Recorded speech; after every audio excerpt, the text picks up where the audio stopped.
Hey everyone, this is Ben. The G7 Pro is a great controller, and Gamesir's latest and greatest in their current lineup. For people who want a competitive pro controller for both Xbox and PC, it's probably the best controller in the market right now. But what about if you only game on PC? Gamesir has another controller in their lineup, their flagship before the G7 Pro and focused for PC gaming, the Cyclone 2. Is the G7 Pro that much better than the Cyclone 2 for PC? Is it worth upgrading if you already own the Cyclone 2? Which one should you buy if you're considering either of these two controllers? Let's compare and contrast these two, and hopefully this video will help you decide which of them is better for you. Comparing the two based on feel in hand, the G7 Pro feels much more premium. That's not to say that the Cyclone 2 feels cheap or anything. It also feels good in hand. The G7 Pro just feels that much better to me. The rubberized grip on the back part of the handles puts the G7 Pro over the top, and even the plastic stippling on the front handles feel better than the stippled grips on the Cyclone 2. In terms of design, I like the G7 Pro more for its cleaner and more minimal look, but if you're a fan of the RGB, the Cyclone 2 is the only one that has them. Pretty good implementation too, classy and not too much. The design of the Cyclone 2 isn't over the top or anything, but I would have given it an extra half point if it didn't have some of these lines on the face. The plastics look and feel better on the G7 Pro, and the buttons, bumpers, and triggers all feel higher quality as well. The D-pads are very different though, so it's a little harder to compare the two. The Cyclone 2 D-pad is stiffer to press, and it feels weird to roll into the diagonals, while the G7 Pro D-pad is much looser and easier to press. Too easy in my opinion. The sticks feel pretty equal, but the anti-friction rings on the G7 Pro feels a bit smoother. 1 point goes to the Cyclone 2 for the back buttons though. They feel tighter and better to press, while the G7 Pro back buttons are quite loose and rattly with a more hollow sound. The Cyclone 2 back buttons also feels a bit better positioned for my fingers. The G7 Pro is heavier and it's easy to tell when I pick them up. The Cyclone 2 seems to be more top heavy, while the G7 Pro is more bottom or handle heavy. I like how the weight is distributed on the G7 Pro. When it comes to ergonomics and comfort, that's basically all personal preference, so your mileage may vary. For me, I find the Cyclone 2 to be more comfortable to hold and use for long periods of time. The back handles of the Cyclone 2 is larger and rounder, and the inner edges angle outwards more than the G7 Pro, which angles more down. The G7 Pro still feels pretty good for me, but the sharper angles on the back and edge make me need to adjust my grip just a little bit every now and then. The Cyclone 2 shape is much closer to the shape of the Series X controller.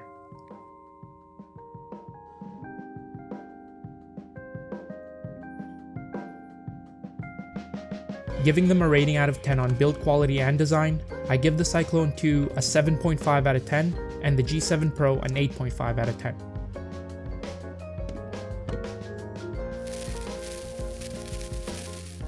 Let's first go over what both controllers have in common between them, and then we'll talk about the differences. First and foremost, both controllers use the Gamesir Magres TMR sticks. As far as I've been told, they're the same modules, but the colors are slightly different between the G7 Pro and the Cyclone 2. The performance is also improved on the G7 Pro with much better stick latency and a more linear response curve. They both use Hall effect analog triggers, and both use micro switch stops for digital triggers. The design of their triggers are different, with the G7 Pro having them on the back, while the Cyclone 2 has them on the triggers. Both designs work well, but the G7 Pro stops feel a little more solid and the actuation is more instant, while the Cyclone 2 stops have a bit of a small flex before the click. Both use micro switch ABXY. The G7 Pro uses optical switches and the Cyclone 2 has regular micro switches. 2 back buttons, the G7 Pro has locks on them. 3.5mm audio jacks, the G7 Pro has a physical mute button. 2 rumble motors in the handles, the G7 Pro has 2 extra rumble motors in the triggers, and identical phone holder mounts. Both have 6-axis gyro capabilities and can be used wired and wireless using a dongle on PC and wireless on Android through Bluetooth. On to the differences. The biggest one is compatibility outside of PC and Android. The G7 Pro is an officially licensed Xbox controller and has native wired compatibility on the Series and One consoles. On the other hand, the Cyclone 2 is compatible on the Nintendo Switch as well as on iOS, which the G7 Pro can't do because of Microsoft restrictions. The Cyclone 2 can also switch between X input, switch, and D input modes, while the G7 Pro is limited to X input only. And again, due to licensing restrictions, the G7 Pro doesn't have macro functions and turbo functions, while the Cyclone 2 has both. The G7 Pro offers 2 extra buttons on the shoulders, very well positioned in my opinion, and a much larger 1200 mAh internal battery compared to the 860 mAh battery on the Cyclone 2. This should translate to longer wireless play sessions between charging. The G7 Pro also has a swappable D-pad with 2 extra options included in the accessories, and it also comes with a cable retainer guard that is removable. The Cyclone 2 has customizable RGB lighting, while the G7 Pro doesn't have RGB, but does have a removable 3-piece shell for its own customizability. In terms of software, the Cyclone 2 uses GameSir's Connect app, while the G7 Pro uses the Nexus app. Both apps are very similar though, and offer almost all of the same software customization. I think that about covers it, but let me know in the comments if I've missed anything. Out of 10 for their feature sets, both controllers get a strong 8.5 out of 10 for me. A 10 out of 10 for me would be if they had 4 back inputs as well as the 2 extra shoulder inputs, adjustable tension on the thumbsticks, and more options in the software, like a true RAW mode and stick resolution settings.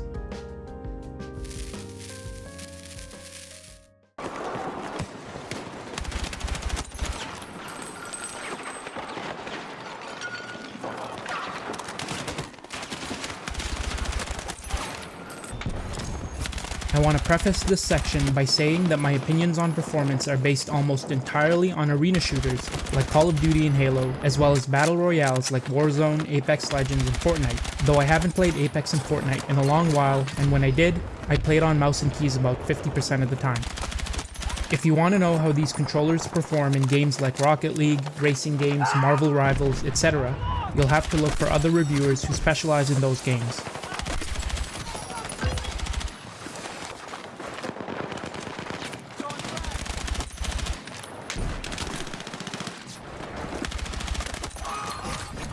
I also only play wired, so I don't have much to say about how these controllers are on wireless.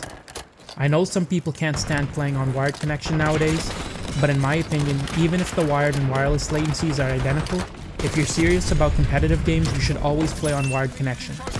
Wireless on controllers are just not at the level of gaming mice yet when it comes to latency, stability, and connection reliability.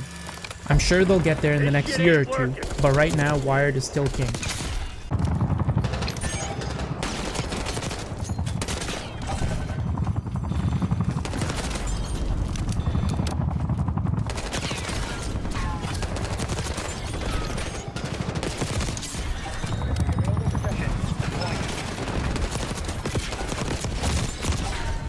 Both of these controllers perform great in the games I play. In COD, they feel very close, and the only difference I can really tell is that I feel just a tiny bit more comfortable in CQC gunfights with the G7 Pro over the Cyclone 2. It's probably because the Cyclone 2 has higher stick latency. Aim assist in COD is more than high enough to compensate for it in most situations though, and 8 milliseconds latency might not be the best, but it's far from being bad. Twice next time. Overshield inbound. Sniper inbound.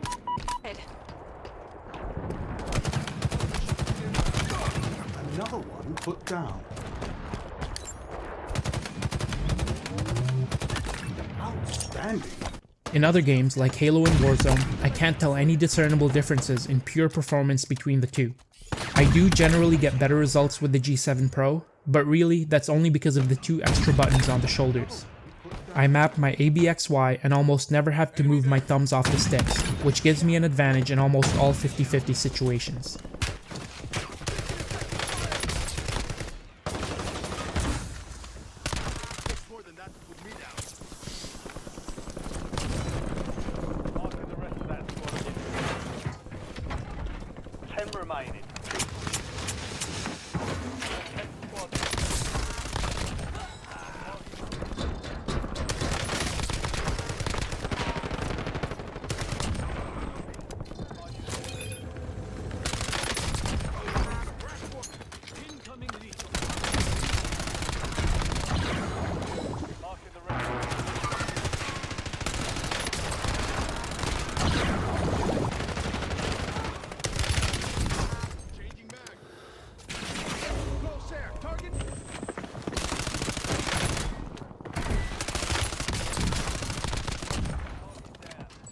I've put a good amount of hours on both of these controllers, and based on that, I give the Cyclone 2 an 8.5 out of 10, and the G7 Pro a 9 out of 10.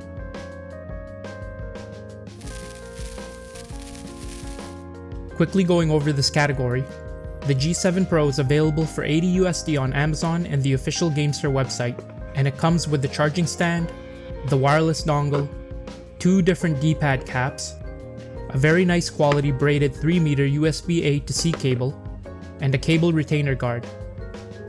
The standard edition of the Cyclone 2 is $50 USD, and the added accessories are the wireless dongle and a basic 1-meter USB-A to USB-C cable. That's a pretty steep price difference of $30 USD, although I do believe that it's a fair price increase considering the amount of accessories included with the G7 Pro and the increase in hardware quality and features. From a pure value proposition though, and especially for the budget-conscious PC gamers, the Cyclone 2 wins this round. I'll also note that for a good amount of people, macro and turbo functions are a make or break, and the Cyclone 2 has them while the G7 Pro doesn't. The G7 Pro gets an 8.5 out of 10, and the Cyclone 2 gets a 9.5 out of 10. So after going through all of the comparisons, which controller should you choose? Obviously, if you're planning to play on both Xbox and PC, it's a no-brainer and you should get the G7 Pro. You could technically get something like the Brooks Wingman adapter and use the Cyclone 2 on Xbox, but that adapter would cost as much, if not more, than the actual controller itself, so it makes no sense to do that over just getting the G7 Pro. If you're looking to play a lot on the Switch and on iOS, the Cyclone 2 is the only option between these two. For purely PC gaming, I think your decision hinges on 2 factors. How much do you value the hardware upgrades and the extra accessories of the G7 Pro against its price tag? And how much do you value the macro and turbo functions on the Cyclone 2? Based on what I want in a controller, the G7 Pro wins for me, but it's not so cut and dry, and the Cyclone 2 is absolutely insane value at its price for everything that it offers. Whichever one you choose, you're getting a great controller. If you're still here, thanks for watching this video. If you want to see more comparison videos like this, please like, subscribe, and stay tuned for more new controller content. Let me know in the comments if there's any comparisons I've missed between these two gamepads and which of them is the winner for you. Thanks again, and until next time.